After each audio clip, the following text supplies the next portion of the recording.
जळलेल्या घराची आमदार किशोर जोरगेवार यांनी केली पाहणी। गुरुवारी सकाळच्या सुमारास गंजवाड्यात घर जळाल्याची घटना घडली। दरम्यान आमदार किशोर जोरगेवार यांनी पीडित कुटुंबियांची भेट घेऊन घराची पाहणी केली।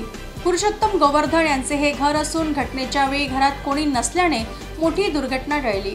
आमदार किशोर जोरगेवार यांनी पीडित कुटुंबाला आर्थिक मदत दिली असून तात्काळ पंचनामा करून शासकीय मदत देण्याच्या सूचना तहसील विभागाला दिल्या। पुरुषोत्तम गोवर्धन हे सकाळच्या सुमारास भाजीपाला विकण्यासाठी बाजारात गेले होते। दरम्यान त्यांच्या घरातून आगीचा धूर निघत असल्याचे शेजाऱ्यांच्या लक्षात आले। त्यांनी त्वरित ही माहिती पुरुषोत्तम गोवर्धन यांना दिली। स्थानिक नागरिकांनी बोरवेलच्या पाण्याने आग विझवण्याचा प्रयत्न केला, मात्र तोपर्यंत घरातील सर्व साहित्य जळून खाक झाले होते। घटनेची माहिती मिळताच आमदार किशोर जोरगेवार यांनी गोवर्धन कुटुंबियांची भेट घेऊन घराची पाहणी केली। तसेच तहसीलदारांशी दूरध्वनीवरून संपर्क साधून त्वरित पंचनामा करून आर्थिक मदत देण्याच्या सूचना दिल्या।